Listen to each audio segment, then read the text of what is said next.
श्री गणेशाय नमः। ओम श्री परमात्मने नमः। मत्स्य महापुराण 146वां अध्याय। वज्रांग की उत्पत्ति, उसके द्वारा इंद्र का बंधन, ब्रह्मा और कश्यप द्वारा समझाए जाने पर इंद्र को बंधन मुक्त करना, वज्रांग का विवाह, तप और ब्रह्मा द्वारा वरदान। ऋषियों ने पूछा, सुतनंदन, मत्स्य भगवान ने तारकासुर के वध महान कार्य का वर्णन किस प्रकार किया था? यह कथा किस समय कही गई थी? मुने, आपके मुख रूपी क्षीर सागर से उद्भूत हुई इस अमृत रूपिणी कथा का दोनों कानों द्वारा पान करते हुए भी हम लोगों को तृप्ति नहीं हो रही है। अतः महाबुद्धिमान सुत जी, आप हम लोगों के इस मनो अभिलक्षित विषय का वर्णन कीजिए। सुत जी कहते हैं, ऋषियों, प्राचीन काल की बात है। राज ऋषि मनु ने मत्स्य रूपधारी भगवान विष्णु से प्रश्न किया, विभो, षणानंद स्वामी कार्तिक का जन्म सरपत के वन में कैसे हुआ था? उन अमित तेजस्वी राज ऋषि मनु का प्रश्न सुनकर महातेजस्वी ब्रह्मपुत्र भगवान मत्स्य प्रसन्नता पूर्वक बोले। मत्स्य भगवान ने कहा, राजन, बहुत पहले वज्रांग नाम का एक दैत्य उत्पन्न हुआ है। उसके पुत्र का नाम तारक था। उस महाबली तारक ने देवताओं को उनके नगरों से निकाल कर खदेड़ दिया। तब भयभीत हुए वे सभी देवगण ब्रह्मा जी के निकट गए। उन देवताओं को डरा देखकर ब्रह्मा ने उनसे कहा, देववृंद, भय छोड़ दो। शीघ्र ही भगवान शंकर के एक औरस पुत्र हिमाचल का दोहित्र नाती उत्पन्न होगा, जो उस दानव का वध करेगा। तदंतर किसी समय पार्वती को देख कर शिव जी का वीर स्खलित हो गया। तब उन्होंने उसे किसी भावी कारणवश अग्नि के मुख में गिरा दिया। अग्नि के मुख में पड़े हुए उस वीर ने देवताओं को तृप्त कर दिया, किंतु कच न सकने से के कारण वह उनके उदर में को फाड़ बाहर निकल पड़ा और नदियों में श्रेष्ठ गंगा में जा गिरा। फिर वहां वह बहते हुए सरपत के वन में जा लगा। उसी से सूर्य के समान तेजस्वी ग्रह उत्पन्न हुआ। उसी 7 दिवसीय बालक के तारकासुर का वध किया। उसी 7 दिवसीय बालक ने तारकासुर का वध किया। ऐसी अद्भुत बात सुनकर उन श्रेष्ठ ऋषियों ने पुनः सुत जी से प्रश्न किया। ऋषियों ने पूछा, सबको मान देने वाले सुत जी, यह कथा तो अत्यंत आश्चर्य से परिपूर्ण, रमणीय और पाप नाशनी है। हम लोग इसे सुनना चाहते हैं। अतः आप हम लोगों को इसे यथार्थ रूप से विस्तार पूर्वक बतलाइए। पूर्व काल में देवताओं का मान मर्दन करने वाला महाबली तारक, जिसका पुत्र था वह दैत्यराज वज्रांग, किसके वंश में उत्पन्न हुआ था? उस दैत्यराज के वध के लिए कौन सा कारण निर्मित हुआ था? यह सब तथा गुह के जन्म की कथा हम लोगों को पूर्ण रूप से बतलाइए। सुत जी कहते हैं, ऋषियों, ब्रह्मा के मानस पुत्र प्रजापति दक्ष ने वारिणी के गर्भ से 8 कन्याएं उत्पन्न की थी, ऐसा हमने सुना है। उन ब्रह्मपुत्र सामर्थ्यशाली दक्ष ने उन कन्याओं में से 10 धर्म को, 13 कश्यप को, 27 चंद्रमा को, 4 अरिष्टनेमी को, 2 बाहु पुत्र को, 2 अंगिरा को तथा 2 विद्वान कृशश्व कुशाश्व को समर्पित कर दी थी। अदिति, दिति, धनु, विश्वा, अरिष्टा, सुरसा, सुरभि, विंता, ताम्रा, क्रोधवशा, इरा, क्रदु और मुनि, ये 13 लोक माताएं कश्यप की पत्नी थी। इन्हीं से पशुओं की भी उत्पत्ति हुई है। इन्हीं से स्थावर जगम रूप नाना प्रकार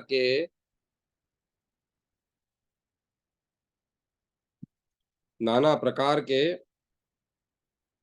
प्राणियों का जन्म हुआ है।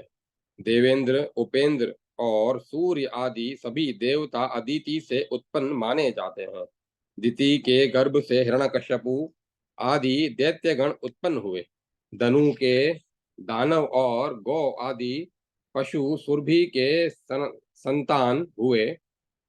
गरुड़ आदि पक्षी विंता के पुत्र कहे जाते हैं। नागों तथा अन्य रेंगने वाले जंतुओं को क्रदु की संतति समझना चाहिए।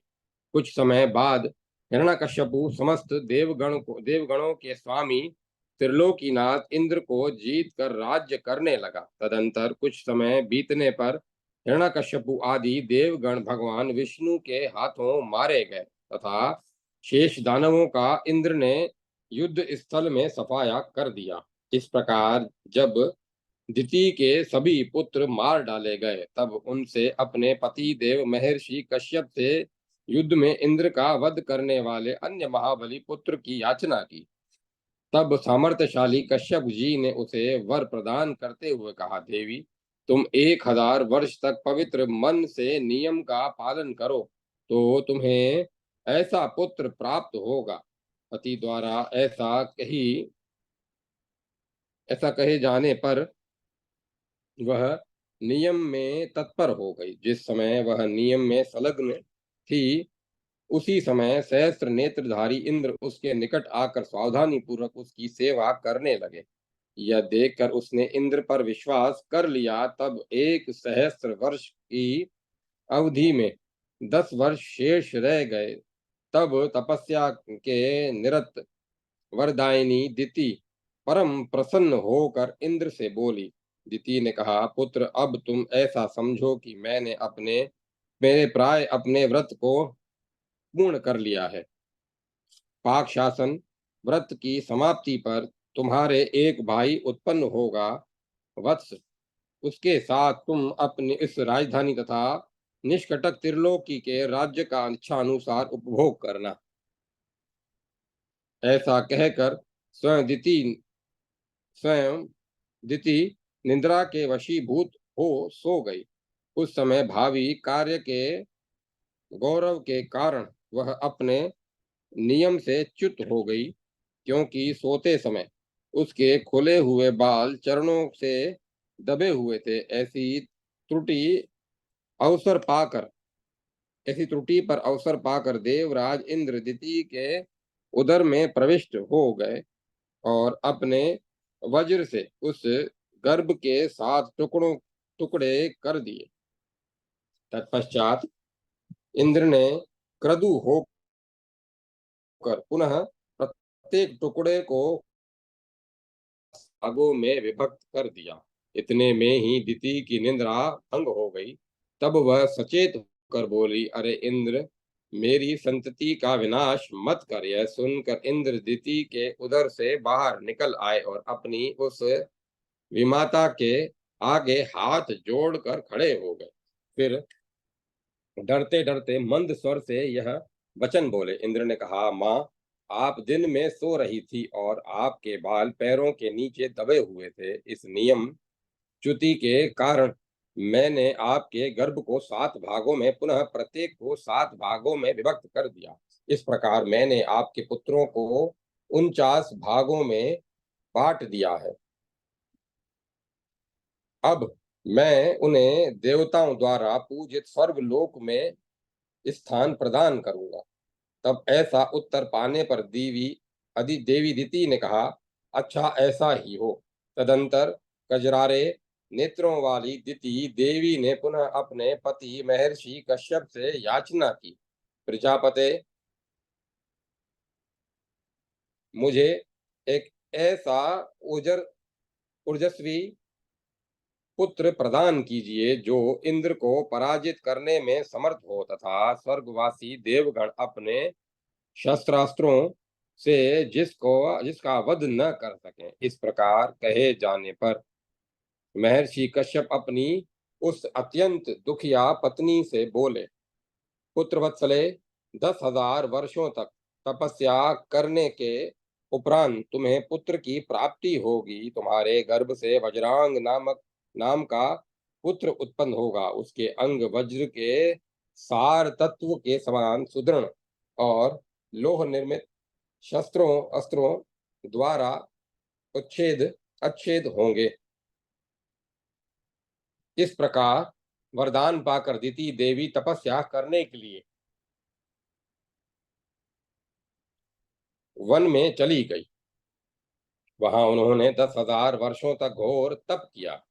तपस्या समाप्त होने पर ऐश्वर्यवती दिति ने एक ऐसे पुत्र को उत्पन्न किया जो दुर्जय, अद्भुत, कर्मा और अजय था तथा जिसके अंग वज्र द्वारा अच्छेद थे। वह जन्म लेते ही समस्त शास्त्रास्त्रों का पारगामी विद्वान हो गया। उसने भक्ति पूर्वक अपनी माता दिति से कहा, माँ, मैं आपका कौन सा प्रिय कार्य करूं? तब हर्षित हुई दिति ने उस दैत्य राज से कहा, बेटा, इंद्र ने मेरे बहुत से पुत्रों को मार डाला है, अतः उनका बदला लेने के लिए तुम जाओ और इंद्र का वध करो। तब बहुत अच्छा ऐसा माता से कहकर महाबली वज्रांग स्वर्गलोक में जा पहुंचा। वहां उसने अपने अमोघ वर्चस्वी पाश से सहस्त्र नेत्रधारी इंद्र को बांधकर माता के निकट लाकर उसी प्रकार खड़ा कर दिया जैसे व्याघ्र छोटे से मृग को पकड़ लेता है। इसी बीच ब्रह्मा और महातपस्वी महर्षि कश्यप ये दोनों वहां आ पहुंचे, जहां वे दोनों माता पुत्र निर्भय हुए स्थित थे। वहां इंद्र को बंधा हुआ देखकर ब्रह्मा और कश्यप ने उस वज्रांग से इस प्रकार कहा, पुत्र, इन देवराज को छोड़ दे।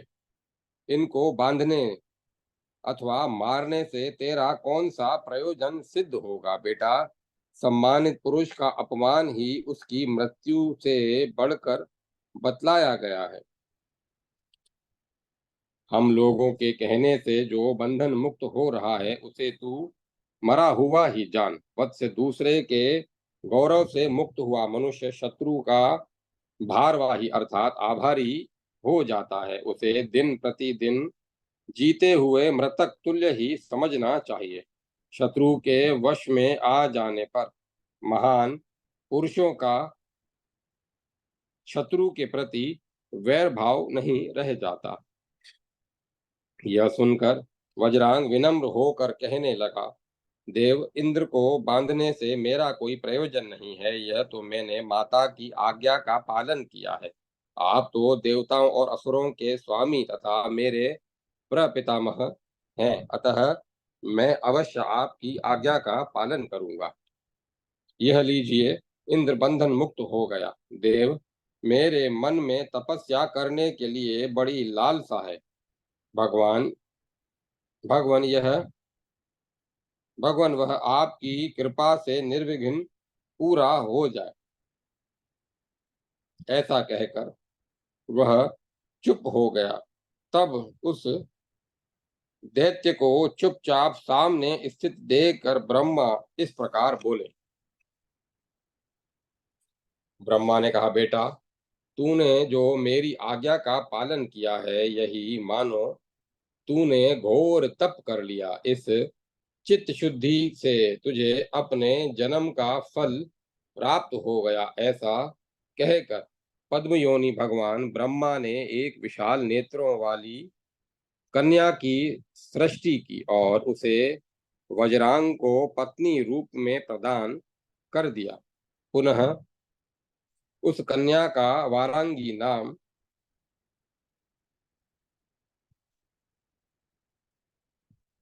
रखकर ब्रह्मा वहां से चले गए। तत्पश्चात वज्रांग भी अपनी पत्नी वारांगी के साथ तपस्या करने के लिए वन में चला गया। वहां महातपस्वी दैत्यराज वज्रांग, उसके नेत्र कमल दल के समान थे तथा जिसकी बुद्धि शुद्ध हो गई थी, 1,000 वर्ष तक दोनों हाथ ऊपर उठाकर तपस्या करता हो रहा। पुनः उसने 1000 वर्ष तक नीचे मुख किए हुए तथा 1000 वर्ष तक पंचाग्नि के बीच में बैठ क्या की। उस समय उसने भोजन का परित्याग कर दिया था। इस प्रकार वह तपस्या की राशि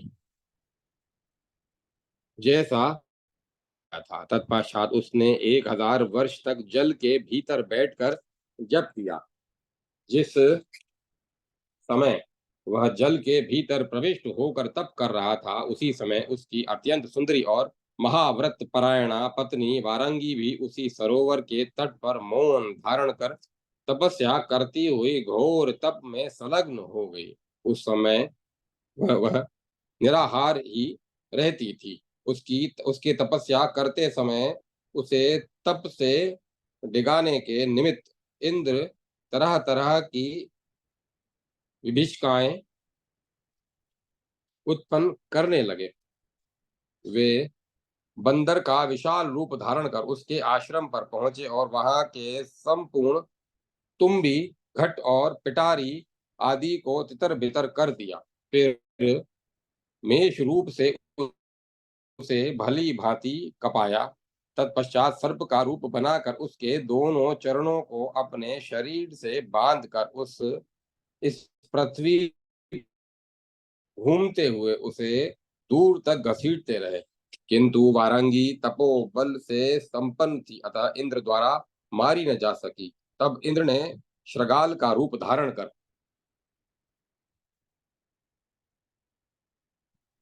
उसके आश्रम को दूषित कर दिया। फिर उन्होंने बादल बनकर उसके आश्रम को भिगो दिया। इस प्रकार इंद्र अनेकों प्रकार की विभीषिकाओं को दिखाकर उसे कष्ट पहुंचाते रहे। जब इंद्र इस प्रकार के कुकर्म से विरत नहीं हुए, तब वज्रांग की पटरानी वारांगी उससे इसे पर्वत की दृष्टता मानकर उसे शाप देने के लिए उद्यत हो गई। इस प्रकार उसे शाप देने के लिए उद्यत देखकर पर्वत का हृदय भयभीत हो गया। तब उसने पुरुष का शरीर धारण कर उस सुंदरी वारांगी से कहा, वरांगने, मैं दुष्ट नहीं हूं, मैं तो सभी देहधारियों के लिए सेवनीय हूँ। यह सब उपद्रव तो ये क्रुद्ध हुए इंद्र कर रहे हैं। इसी बीच जल के भीतर बैठकर तपस्या करते हुए वज्रांग का 1000 वर्ष पूरा हो गया। उस समय के पूर्ण हो जाने पर पद्म संभव भगवान ब्रह्मा प्रसन्न होकर उस जलाशय के तट पर आए और वज्रांग से बोले। ब्रह्मा ने कहा, दिति नंदन उठो, मैं तुम्हें तुम्हारी सारी मनोवांछित वस्तुएं दे रहा हूं। ऐसा कहे जाने पर तपोनिधि दैत्यराज वज्रांग उठ खड़ा हुआ और हाथ जोड़कर उस संपूर्ण लोकों के पितामह ब्रह्मा ने इस प्रकार कहा।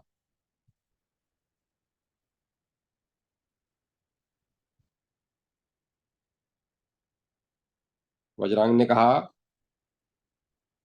देव, मेरे शरीर में असुर भाव का संचार मत हो। मुझे अक्षय लोकों की प्राप्ति हो।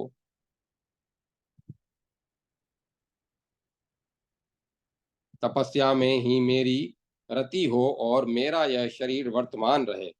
एवं वस्तु ऐसा ही हो। ऐसा कहकर भगवान ब्रह्मा अपने निवास स्थान को चले गए।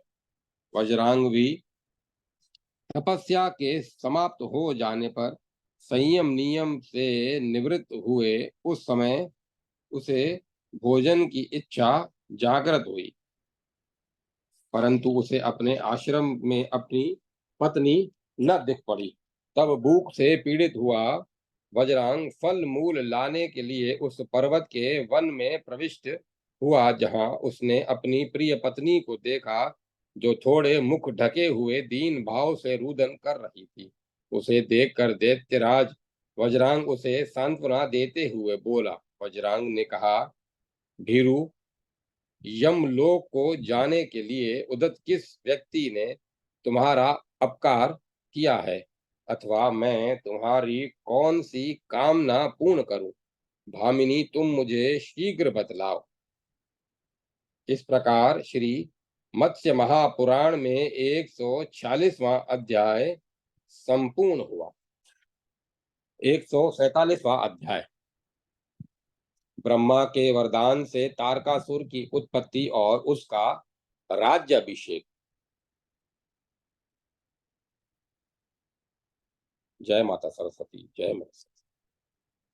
वारंगी बोली, पतिदेव, क्रूर स्वभाव वाले देवराज इंद्र ने मुझे एक अनाथ विधवा की तरह बहुत प्रकार से डराया है,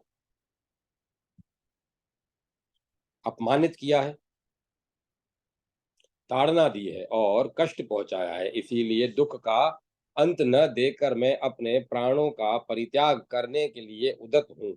अतः मुझे एक ऐसा पुत्र दीजिए जो मेरा इस दुख एवं शोक रूप महासागर से उद्धार करने में समर्थ हो।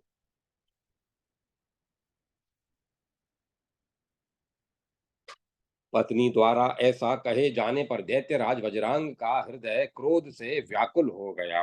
यद्यपि महासुर वज्रांग देवराज इंद्र से बदला चुकाने में समर्थ था, तथापि उस महाबली दैत्य ने पुनः तप करने का ही निश्चय किया। तब सामर्थ्यशाली भगवान ब्रह्मा उसके उस क्रूरतर विचार को जानकर फिर जहां दिति पुत्र वज्रांग स्थित था वहां आ पहुंचे और उससे मधुर वाणी में बोले। ब्रह्मा जी ने कहा, बेटा, तुम तो तप से निवृत्त हो भोजन करने जा रहे थे, फिर तुम पुनः कठोर नियम में किस कारण से तत्पर होना चाहते हो? महाव्रतधारी दैत्यराज, वह कारण मुझे बतलाओ। कमल लोचन, 1000 वर्ष तक निराहार रहने का जो फल होता है वह सामने उपस्थित आहार का त्याग कर देने से क्षण मात्र में ही प्राप्त हो जाता है, क्योंकि अप्राप्त मनोरथ वालों का त्याग उतना महत्वपूर्ण नहीं माना जाता जितना प्राप्त कामना वाले का त्याग वरिष्ठ होता है। अप्राप्त मनोरथ वालों का त्याग उतना महत्वपूर्ण नहीं माना जाता जितना प्राप्त कामना वाले का त्याग वरिष्ठ होता है। ब्रह्मा की ऐसी बात सुनकर तपस्वी दैत्य राज वज्रांग उस ब्रह्मव्रत का उस ब्रह्मवाणी का हृदय में विचार करते हुए हाथ जोड़कर बोला। वज्रांग ने कहा, भगवान, आपकी आज्ञा से समाधि से विरत होने पर मैंने देखा कि मेरी पटरानी वरांगी एक वृक्ष के नीचे बैठी हुई दीन भाव से भयभीत होकर रो रही है। यह देखकर मेरा मन दुखी हो गया। तब मैंने उस सुंदरी से पूछा, भीरू, तुम क्यों ऐसी दशा में पड़ी हो? मुझे बतलाओ तो सही। तब तुम क्या करना चाहती हो? वाणी के अधीश्वर देव, मेरे ऐसा पूछने पर भयभीत हुई सुंदरी वारांगी ने लड़खड़ाते हुए शब्दों में कारण बतलाते हुए कहा कि नाथ देवराज इंद्र ने निर्दय होकर मुझे अनाथ नारी की तरह अनेक प्रकार से डराया, अपमानित किया, घसीटा और कष्ट पहुंचाया है। दुख का अंत न देखकर मैं प्राण त्याग करने को उद्यत हो गई हूँ। इसीलिए मुझे इस दुख रूपी महासागर से उद्धार करने वाला पुत्र प्रदान कीजिए।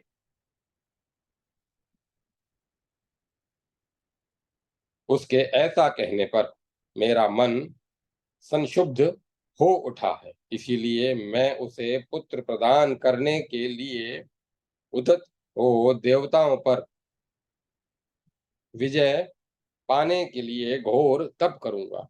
उसकी यह बात सुनकर पद्म संभव चतुर्मुख ब्रह्मा जी प्रसन्न हो गए और उस दैत्य राज से बोले। ब्रह्मा जी ने कहा,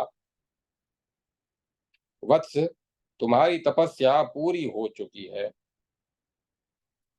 अब तुम उस दुस्तर कलेशपूर्ण कार्य में मत प्रविष्ट हो।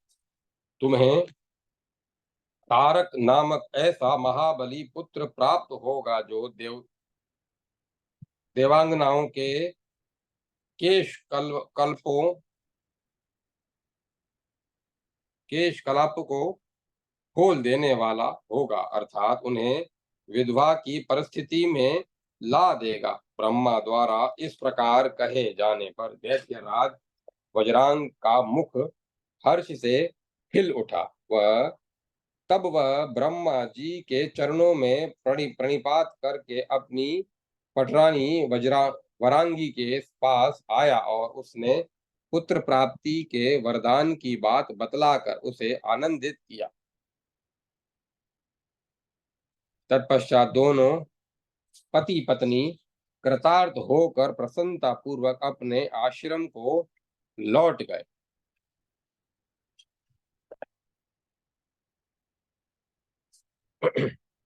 समय अनुसार वज्रांग द्वारा स्थापित किए गए गर्भ को सुंदरी वरांगी पूरे 1000 वर्षों तक अपने उदर में ही धारण किए रही। 1000 वर्ष पूरा हो जाने पर वरांगी ने पुत्र उत्पन्न किया। उस लोक भयंकर दैतेंद्र के जन्म लेते ही सारी पृथ्वी डगमगा उठी, अर्थात भूकंप आ गया। समुद्रों में ज्वार भाटा उठने लगा। सभी पर्वत विचलित हो उठे। भयावना झंझावात बहने लगे। श्रेष्ठ मुनिगण शांतर्थ जप करने लगे। सर्प तथा अन्य पशु आदि भी उच्च स्वर से शब्द करने लगे। चंद्रमा और सूर्य की कांति फीकी पड़ गई तथा दिशाओं में कुहासा छा गया।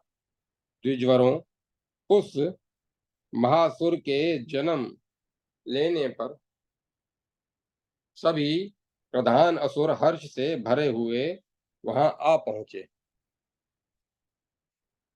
उनके साथ राक्षसियां भी थी। हर्ष से फूली हुई उन नाव के में कुछ तो नाचने लगी और कुछ गाने लगी। इस प्रकार वहां दानवों का महोत्सव प्रारंभ हो गया। यह देखकर इंद्र सहित सभी देवताओं का मन खिन्न हो गया।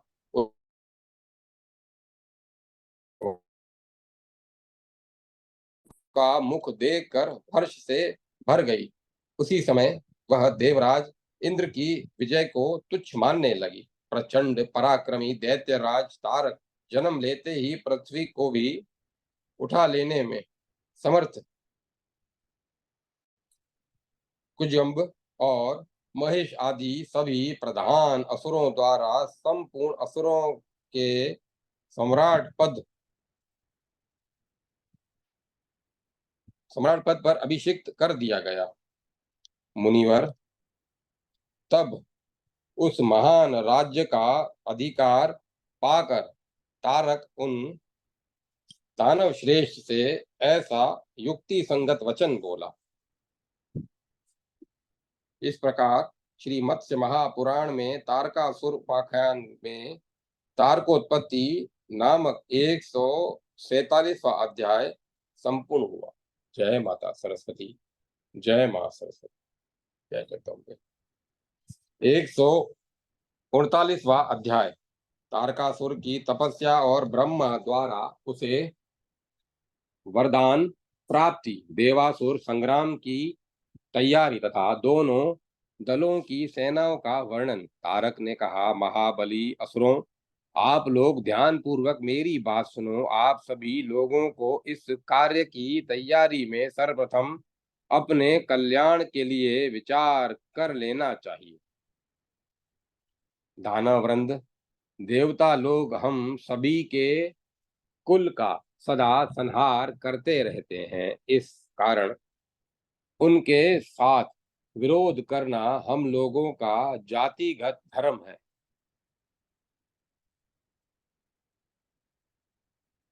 और उनके साथ हमारा सदा अक्षय वैर बंधा रहता है। हम सभी लोग अपने बाहुबल का आश्रय लेकर आज ही उन देवताओं का दमन करने के लिए चलेंगे, इसमें कोई संशय नहीं है। किंतु दिति नंदनों तपोबल से संपन्न हुए बिना मैं देवताओं के साथ लोहा लेना उचित नहीं समझता। अतः मैं पहले घोर तपस्या करूंगा, तत्पश्चात हम लोग देवताओं को पराजित करेंगे और त्रिलोकी के सुख का उपभोग करेंगे।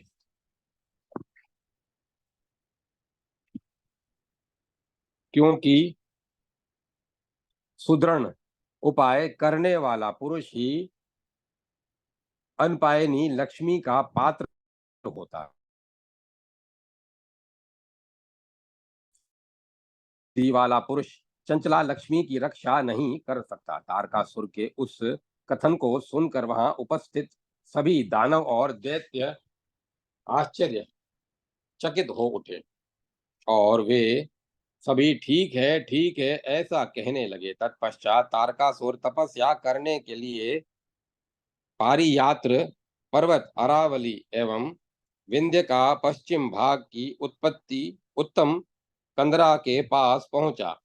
वह पर्वत सभी ऋतुओं में विकसित होने वाले पुष्पों से व्याप्त अनेक प्रकार की औषधियों से उद्दीप्त विविध धातुओं के रसों के चूते रहने से चित्र विचित्र अनेकों गुहा रूपी ग्रहों से युक्त सब और से घने वृक्षों से घिरा रंग बिरंगे कल्प वृक्षों से आच्छादित और अनेकों प्रकार के आकार वाले बहुत से पक्षी समूहों से सर्वत्र व्याप्त था। उस पर्वत से अनेकों झरने झर रहे थे। तप वह तथा वह अनेक विध जलाशयों से सुशोभित था। उसकी कंदरा में जाकर तारक दैत्य घोर तपस्या में संलग्न हो गया। पहले वह 100 वर्षों तक क्रम से निराहार रहकर फिर पंचाग्नि तपाकर पुनः पत्ते खाकर तत्पश्चात केवल जल पीकर तपस्या करता रहा।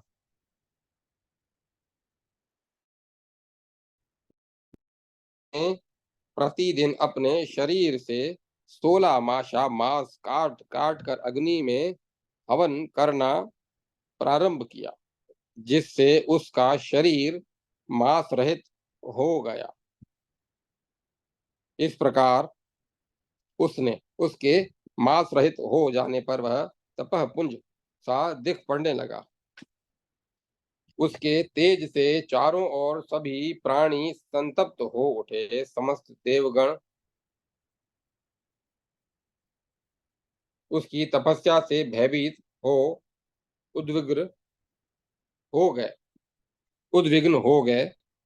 इसी अवसर पर ब्रह्मा उसकी भीषण तपस्या के से परम प्रसन्न हो गए। तब वे तारकासुर को वर प्रदान करने के लिए स्वर्गलोक से चल पड़े और उस पर्वतराज पारियात्र पर जा पहुंचे। वहां वे देवादिदेव उस पर्वत की कंदरा में पर्वतराज उस पर्वतराज पारियात्र पर जा पहुंचे।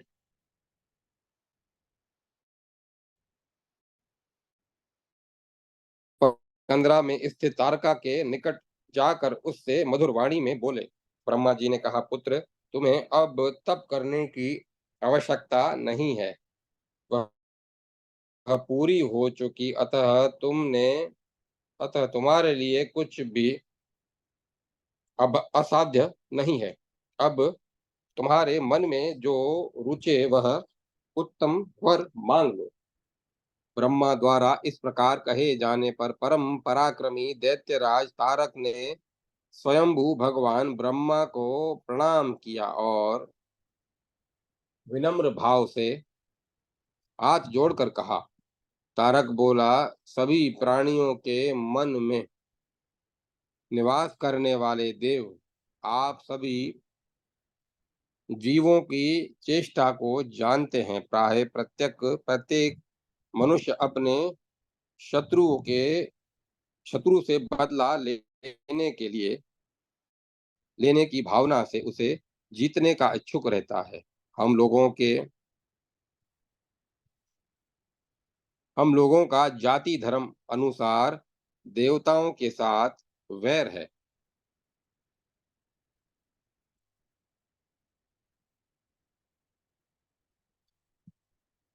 उन क्रूर कर्मी देवताओं ने धर्म को तिलांजलि देकर प्राय दैत्यों को निषेध की। मैं उनका उन्मूलन करने वाला हो जाऊं, ऐसा मेरा विचार है। साथ ही मैं समस्त प्राणियों तथा परम तेजस्वी अस्त्रों द्वारा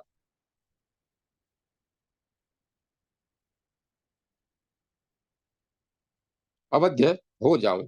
वहीं उत्तम वर यही उत्तम वर मेरे हृदय में स्थित है। देवेश, मुझे यही वर दीजिए। मुझे किसी अन्य वर की अभिलाषा नहीं है। यह सुनकर सुरनायक ब्रह्मा उस दैत्य राज से बोले, दैत्य श्रेष्ठ, कोई भी देहधारी जीव मृत्यु से नहीं बच सकता, अर्थात जो मनुष्य धारण करता है उसकी मृत्यु अवश्य होती है। इसीलिए जो जो जन्म धारण करता है उसकी मृत्यु अवश्य होती है। इसीलिए जिससे तुम्हें मृत्यु की आशंका न हो, उसी से अपनी मृत्यु का वर मांग लो। तब गर्व से मूढ़ हुए महासुर दैत्यराज तारक ने भली भांति सोच विचार कर 7 दिन के बालक के हाथ से अपनी मृत्यु का वर मांगा। तदंतर देवादिदेव ब्रह्मा उसके मन के अभिलाषा अनुसार उसे वर देकर स्वर्गलोक को चले गए।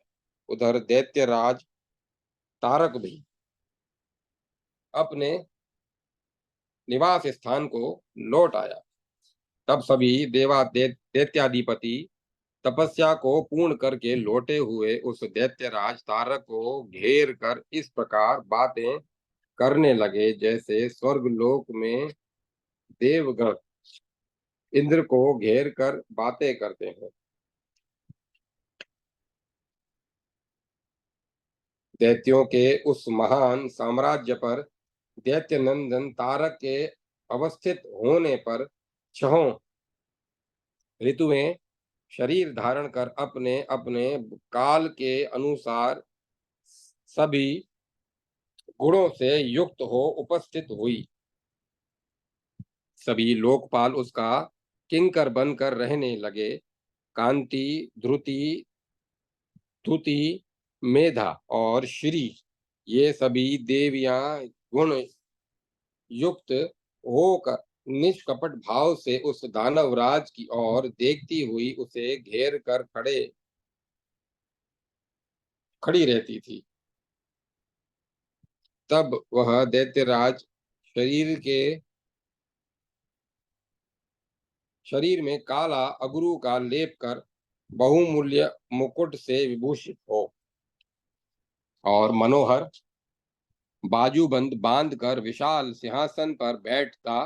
तब श्रेष्ठ अप्सराएं उस पर निरंतर पंखा झलती रहती और क्षण मात्र के लिए भी उससे पृथक नहीं होती थी। मुनिवरों, उसके महल में चंद्रमा और सूर्य दीप के स्थान पर वायुदेव पंखों के स्थान पर तथा कृतांत उसके अग्रसर के स्थान पर नियुक्त हुए। इस प्रकार सुखपूर्वक बहुत सा समय व्यतीत हो जाने पर एक दिन उत्कृष्ट वर प्राप्ति के से गर्वित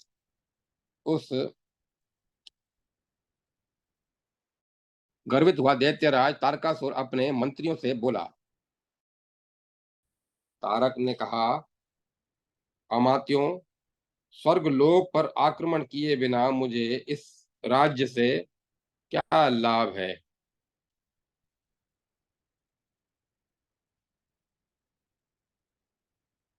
देवताओं से वैर का बदला हृदय में शांति कहाँ। अभी भी देवगण स्वर्गलोक में यज्ञांशों का उपभोग कर रहे हैं। विष्णु लक्ष्मी को नहीं छोड़ रहा और निर्भय होकर स्थित है। स्वर्गलोक में क्रीड़ा गारों में मदिरा की गंध से युक्त दुबले पतले शरीर वाले श्रेष्ठ देवगण सुंदर देवांगनाओं द्वारा आलिंगित किए जा रहे हैं। कोई भी व्यक्ति यदि जन्म लेकर अपना पुरुषार्थ नहीं प्रकट करता तो उसका जन्म लेना व्यर्थ है। उससे तो जन्म न लेने वाला ही विशिष्ट है। जो पुरुष माता पिता की कामनाओं को पूर्ण नहीं करता, अपने बंधुओं का शोक नष्ट नहीं करता और हिम के समान उज्जवल कीर्ति का अर्जन नहीं करता, वह जन्म लेकर भी मरे हुए के समान है। ऐसा मेरा विचार है। इसीलिए श्रेष्ठ देवताओं को जीतने तथा त्रिलोकी की लक्ष्मी का अपहरण करने के लिए शीघ्र ही मेरा 8 पहियों वाला रथ, अजय दैत्य सैन्य समूह, स्वर्ण पत्र जड़ित ध्वज और मुक्ता की लड़ियों से सुशोभित छत्र तैयार किया जाए। दैत्यराज तारक की बात सुनकर उसके सेना नायक महाबली ग्रसन नामक दानव ने उसके आज्ञा अनुसार कार्य करना आरंभ किया। उसने तुरंत ही गंभीर शब्द करने वाली भेरी बजाकर दैत्यों को बुलाया। फिर 8 पहियों से विभूषित रथ में 1000 घोड़े जोत 1000 घोड़े जोत दिए गए। वह उस पर सवार हुआ। वह रथ 4 योजन विस्तार वाला और अनेक क्रीड़ा ग्रहों से युक्त था। उस पर श्वेत वस्त्र का आच्छादन पड़ा हुआ था तथा वह गीतों और वागों की मधुर ध्वनि से उस समय वह ऐसा दिख रहा था मानो देवराज इंद्रदेव का विमान हो। उस समय 10,000 दैत्याधिपति उपस्थित थे।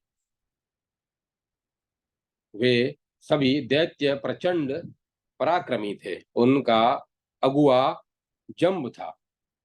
इसके बाद कुजम्ब, महिष, कुंजर, मेघ, कालनेमी, निमि, मथन, जम्बक और शुंभ नामक 10 दैत्येंद्र सेना नायक थे। इनके अतिरिक्त अन्य भी सैकड़ों दैत्य थे जो पृथ्वी का मर्दन करने में समर्थ थे। ये सभी दैत्येंद्र पर्वत के समान विशाल शरीर वाले प्रचंड पराक्रमी, नाना प्रकार के आयुधों का प्रयोग करने में निपुण और अनेक विध शास्त्रोस्त्रों की प्रयोग विधि में पारंगत थे। तारकासुर का स्वर्ण भूषित ध्वज अत्यंत भयंकर था। शत्रु का विनाश करने वाले सेनापति अग्रसन का ध्वज मकर के आकार से युक्त। जंब का ध्वज लोह निर्मित था और उस पर पिशाच के मुख का चिन्ह बना हुआ था। कुंजब कुजम्ब के ध्वज पर हिलती हुई पूंछ वाला गधा अंकित था। महिष के ध्वज पर स्वर्ण निर्मित शगाल का चित्र था। शुंभ का ध्वज काले लोहे का बना हुआ अत्यंत ऊंचा था और उस पर फौलाद का बना काक का आकार चित्र था। इसी प्रकार अन्य दैत्यों के ध्वजों पर भी अनेकों प्रकार के आकार का विन्यास किया गया था। ग्रसन के रथ में 100 शीघ्रगामी व्याघ्र जुते हुए थे। उनके गले में सोने की मालाएं पड़ी थी और जो शूद्र घंटिकाओं से सुशोभित थे। जंब का दुर्जय रथ भी 100 सिंहों द्वारा खींचा जा रहा था। कुजम्ब का रथ पिशाच सदृश मुख वाले युक्त था। महिष का रथ ऊंटों, कुंजर का घोड़ों, मेघ का चीतों मेघ का चीतों और कालनेमी का भयंकर हाथियों से युक्त था। दैत्य नायक निमि एक ऐसे रथ पर सवार था जिसमें मत वाले गजराज जुटे हुए थे, जो पर्वत के समान विशालकाय और 4 दांतों से युक्त थे, जिनके गढ़स्थलों से मद की धारा बह रही थी, जो मेघ सदृश भयंकर गर्जना करने वाले और युद्ध काल में शिक्षित थे, जिसके शरीर में श्वेत चंदन का अनुलेप लगा था और जो अनेकों प्रकार के उज्जवल पुष्पों की मालाओं से सुशोभित था। वह मथन नामक दैतेंद्र हाथ में पाश लिए हुए उस सैन्य समूह की दक्षिण दिशा में स्थित श्वेत चामरों से विभूषित रथ पर शोभा पा रहा था। उसके रथ में 100 हाथ लंबे शरीर वाले स्वर्णाभरणों स्वर्णाभरणों से विभूषित काले रंग के घोड़े जुते हुए थे। जंब शूद्र घंटिकाओं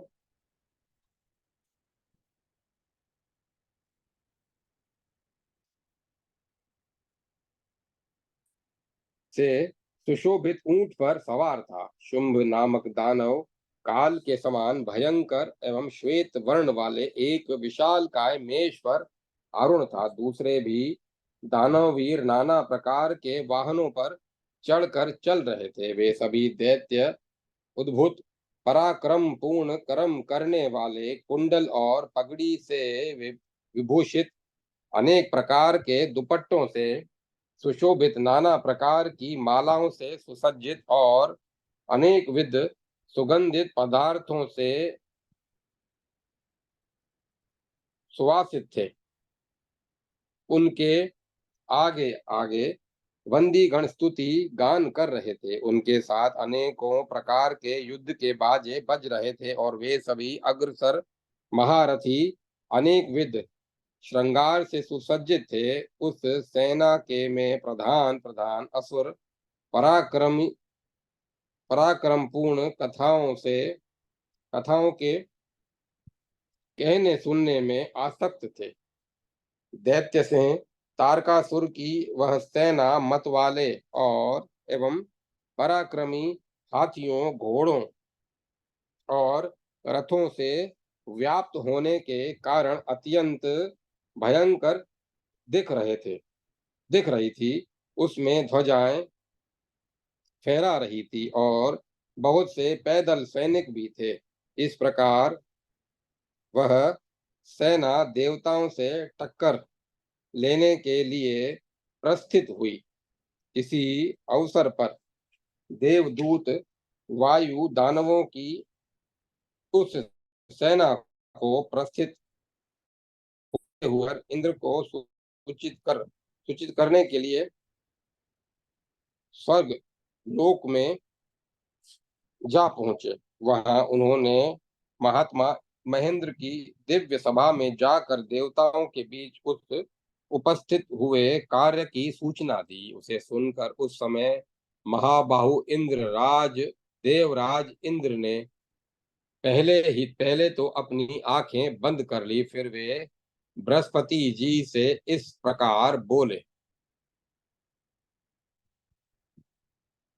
इंद्र ने कहा, गुरुदेव, देवताओं का दानवों के साथ यह अत्यंत भयंकर संघर्ष आ पहुंचा है। अब इस विषय में क्या करना चाहिए? उपाय सहित वह नीति बतलाइए। इंद्र के इस वचन को सुनकर वाणी के अधीश्वर, उदार बुद्धि वाले महान भाग्यशाली बृहस्पति इस प्रकार बोले। सुरश्रेष्ठ, इस प्रकार की चतुरंगणी सेना पर विजय पाने की इच्छा रखने वालों के लिए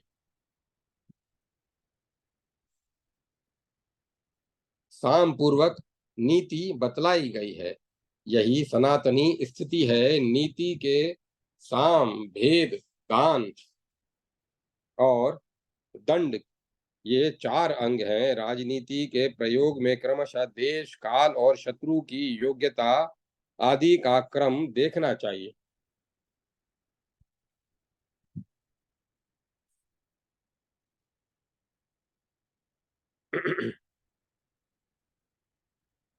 इनमें दैत्यों पर साम नीति का प्रयोग तो हो नहीं सकता, क्योंकि उन्हें आश्रय प्राप्त हो चुका है। वे मदमत हैं।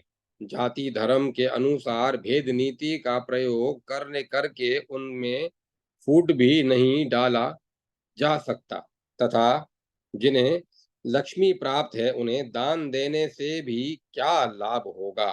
अतः इन पर एकमात्र दंड का ही उपाय उपयुक्त प्रतीत हो रहा है। यदि आपको मेरी बात रुचती हो तो इसी का अवलंबन कीजिए, क्योंकि दुर्जनों के साथ की गई सामनीति क्रूर लोग महात्माओं द्वारा प्रयुक्त की गई सामनीति को भयवश की हुई मानते हैं। अतः उनके द्वारा की गई सरलता, उदार बुद्धि का प्रयोग तथा दया नीति का विपरीत परिणाम होता है।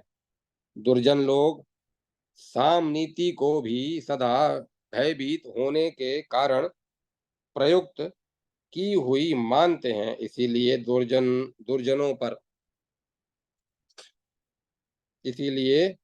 दुर्जनों पर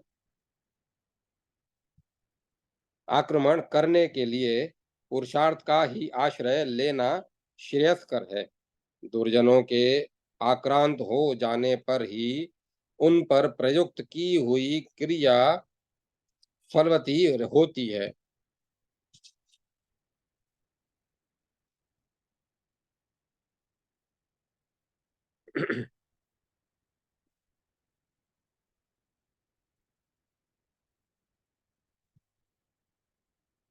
यह सत्पुरुषों का महान व्रत है। सुजन कभी कुसंगवश अपने उत्तम स्वभाव का त्याग करने की इच्छा कर सकता है, परंतु दुर्जन कभी भी सृजन नहीं हो सकता। दुर्जन कभी भी सुजन नहीं हो सकता। मेरी बुद्धि में तो ऐसा ऐसा ही आ रहा है। अब आप लोग इस विषय में जैसा विचार करें, उसे इस प्रकार कहे जाने पर इंद्र ने बृहस्पति से कहा, ऐसा ही होगा। फिर वे अपने कर्तव्य के विषय में भली भांति सोच विचार कर उस देव सभा में बोले। इंद्र ने कहा, स्वर्गवासियों, आप लोग सावधानी पूर्वक मेरी बात सुने। आप लोग यज्ञ के भोक्ता, संतुष्ट आत्मा वाले अत्यंत सात्विक, अपनी महिमा में स्थित और नित्य जगत का पालन करने वाले हैं। दानवश्रेष्ठ तथापि दानवेश्वर गण अकारण ही आप लोगों को पीड़ा पहुंचाते रहते हैं। उन पर साम आदि 3 नीतियों के प्रयोग से कोई लाभ नहीं है। अतः दंड नीति का ही विधान करना चाहिए। इसीलिए अब आप लोग युद्ध की तैयारी कीजिए और मेरी सेना सुसज्जित की जाए। देवगण, आप लोग संगठित होकर शस्त्रों को धारण कीजिए। अस्त्र देव अस्त्र देवताओं की पूजा कीजिए और सवारियों को सुसज्जित करके रथों को जोत दीजिए। इंद्र द्वारा इस प्रकार कहे जाने पर देवताओं में जो प्रधान देव थे, लोग शीघ्र ही यमराज को सेनापति के पद पर नियुक्त कर सेना को संगठित करने में जुट के इस युद्ध में समस्त देवताओं के साथ 10,000 घोड़े सजाए गए, जो नाना प्रकार के आश्चर्ययुक्त से युक्त गुणों से युक्त थे तथा जिनके गले में सोने के घंटे शोभा पा रहे थे। मातली ने देवराज के दुर्जय रथ को सजाकर तैयार किया। यमराज अपने महिष पर सवार होकर सेना के अग्रभाग में स्थित हुए। उस समय उनके नेत्र महाप्रलय के समय प्रचंड ज्वाला से धधकते हुए आकाश की ओर धधक रहे थे और वे चारों ओर से प्रचंड पराक्रमी किंकरों से घिरे हुए थे। अग्निदेव हाथ में शक्ति लिए हुए छाग पर आरूढ़ हो उपस्थित हुए। अपने महान वेग का विस्तार करने वाले पवन देव के हाथ में अंकुश शोभा पा रहा था। स्वयं भगवान वरुण भुजगेंद्र पर सवार थे।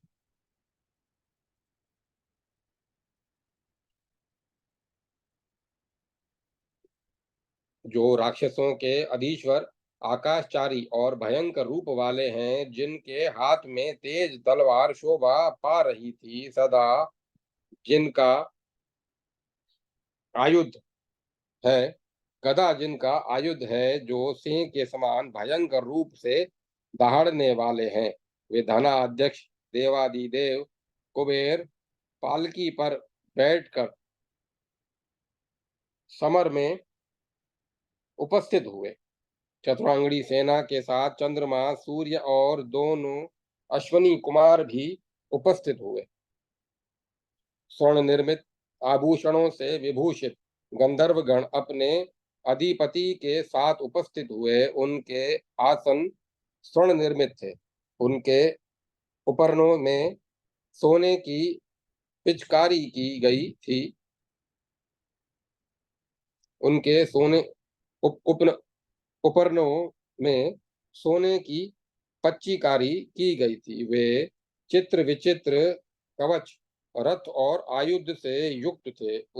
उनके सिरों पर स्वर्गीय मयूर पिच शोभा पा रहा था और उनके ध्वजों पर वैदुर्य मणि की मकराकृति बनी हुई थी। इधर महान पराक्रमी राक्षसों के ऊपर ने जपा कुसुम के समान लाल रंग के थे। उनके बाल भी लाल थे। उनकी ध्वजाओं पर गिद्ध के आकार बने हुए थे। वे निर्मल लोहे के बने हुए आभूषणों से विभूषित थे। उनके हाथ में मूसल, गदा और तलवार शोभा पा रहे थे। वे पगड़ी बांधे हुए रथ पर सवार थे। वे हाथी के समान विशाल आए थे और मेघ के समान भयंकर गर्जना कर रहे थे, जो ऐसा लग रहा था मानो भयंकर उल्कापात अथवा वज्रपात हो रहा हो। यक्ष लोग काला वस्त्र पहने हुए थे और उनके हाथों में भयंकर धनुष बाण शोभा पा रहा था। वे बड़े भयंकर और स्व- स्वर्ग एवं रत्न निर्मित आभूषणों से विभूषित थे। उनकी ध्वजाओं पर तांबे के उल्लुक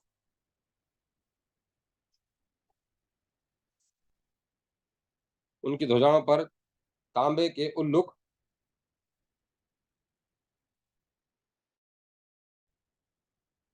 बने हुए थे। निशाचरों की सेना गेंडे के चमड़े का उपरना धारण किए हुए बड़ी शोभा पा रही थी। उनकी ध्वजाओं में गिद्धों के पंख लगे हुए थे। वे हड्डी के आभूषणों से विभूषित थे। वे आयुध रूप में मूसल धारण किए हुए थे, जिससे देखने में बड़े भयंकर लग रहे थे। उनकी सेना में बहुत से प्राणियों के भयंकर शब्द हो रहे थे। किंकर गण श्वेत वस्त्र धारण किए हुए थे। उनकी श्वेत पताकाएं उनकी श्वेत पताकाओं पर बाण के चिन्ह बने हुए थे। वे प्राय मत वाले गजराजों पर सवार थे और तेज तोमर उनके अस्त्र थे। जलेश्वर वरुण की ध्वजा पर चांदी का बना हुआ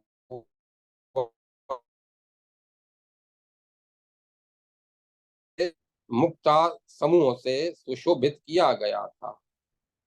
वह भयंकर घूम धूम से घिरे हुए अग्नि ध्वजा जैसा दिख रहा था। कुबेर की ध्वजा पर पद्म रागमणि एवं बहुमूल्य रत्नों से वृक्ष की आकृति बनी हुई थी। यमराज के महान ध्वज पर काष्ठ और लोहे से भेड़िए का चिन्ह अंकित किया गया था। वह ध्वजा वह ऊंचा ध्वज ऐसा लग रहा था मानो आकाश को पार कर जाना चाहता है। राक्षसेश के ध्वज पर प्रेत का मुख शोभा पा रहा था। अमित तेजस्वी चंद्रदेव और सूर्य देव के ध्वज पर सोने के सिंह बने हुए थे।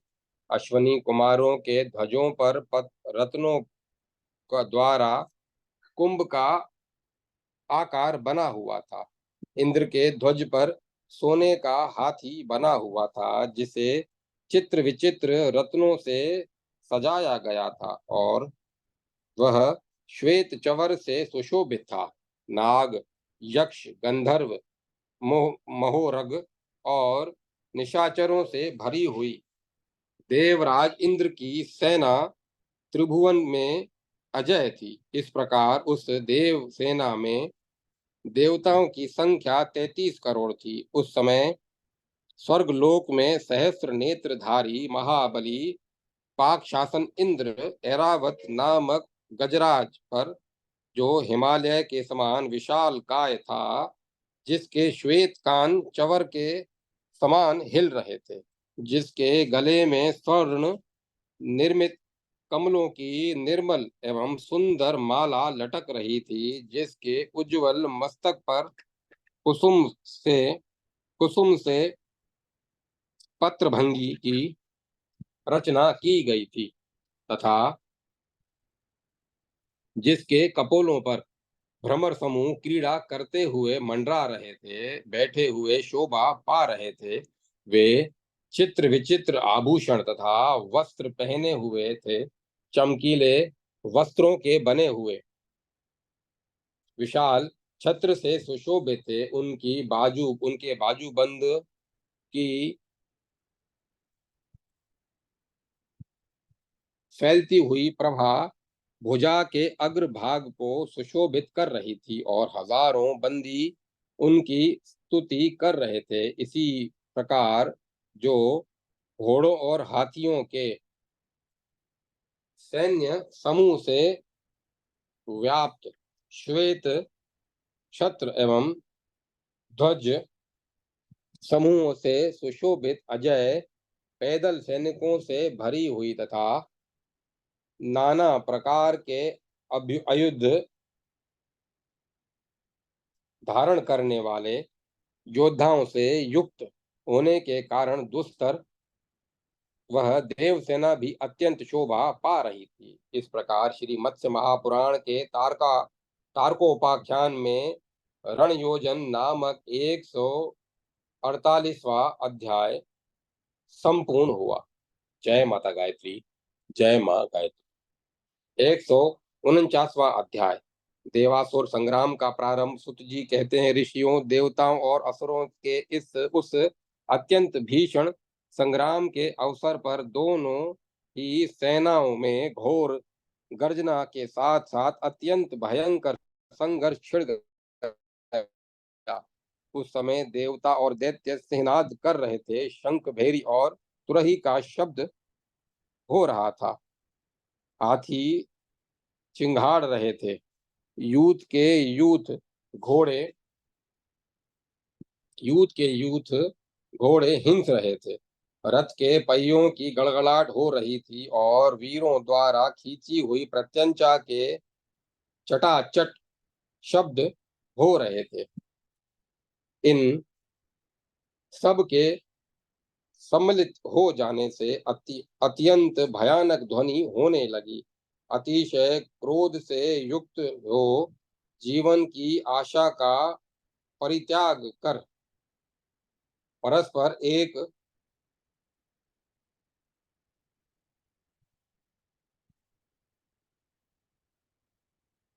दूसरे पर विजय पाने की इच्छा से युक्त वीरों की दोनों सेना आमने सामने घमासान युद्ध करने लगी। उस समय परस्पर अनुलोम और विलोम का क्रम नहीं रह गया।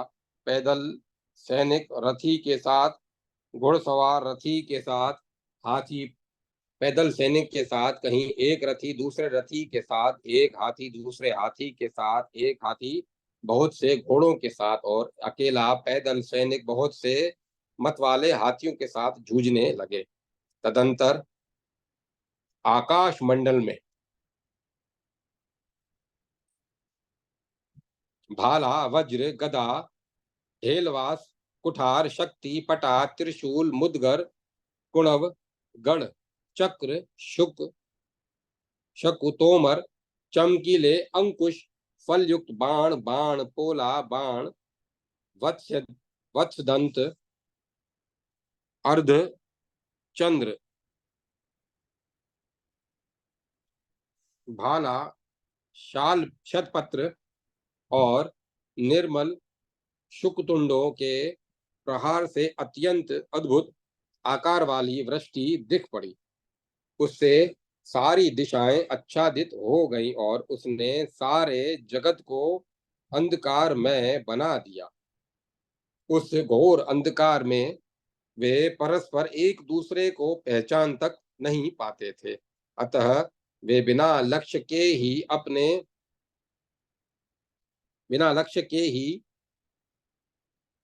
अपने भयंकर शस्त्र समूहों का प्रहार कर रहे थे। दोनों सेनाओं में परस्पर कटकर धराशायी होते हुए वीरों को देख रहे थे। उस समय कटकर गिरे हुए या गिरते हुए ध्वजों, भुजाओं, छत्रों, कुंडल मंडित मस्तकों, हाथियों, घोड़ों और पैदल सैनिकों से युद्ध भूमि इस प्रकार पट गई थी मानो आकाश रूपी सरोवर से गिरे हुए कमल पुष्पों से आच्छादित हो। जिनके दांत टूट गए थे, कुंभ स्थल विदीर्ण हो गए थे और लंबे लंबे शुंड दंड कटकर गिर गए थे, ऐसे पर्वत सदृश विशालकाय गजराज पृथ्वी पर पड़े हुए थे। जिनके शरीर से खून की धाराएं बह रही थी, जिनके हर से पहिए और धुरे आदि विदीर्ण हो गए थे, ऐसे अनेकों रथ खंड खंड होकर पड़े थे। हजारों घोड़े भी टुकड़े टुकड़े हुए पड़े थे। इस प्रकार वहां रक्त से भरे हुए बहुत से गड्ढे बन गए थे, जिससे युद्ध भूमि को पार करना कठिन हो गया था। खून से भरी हुई नदियां भंवर बनाती हुई बह रही थी, जो मांस भोजियों को हर्षोल्लासित कर रही थी। इस प्रकार तरह तरह की लाशों से पटा हुआ वह युद्ध स्थल बेतालों का क्रीड़ा स्थल बन गया था। इस प्रकार श्री मत्स्य महापुराण के तारका उपाख्यान में देव सुर युद्ध नामक देवासुर युद्ध नामक 149वां अध्याय संपूर्ण हुआ। ओम नमः शिवाय। ओम नमो नारायण। ओम नमो भगवते वासुदेवाय। ओम तत्सत। ओम तत्सत। ओम तत्सत। अब कथा को विराम दिया जाता है।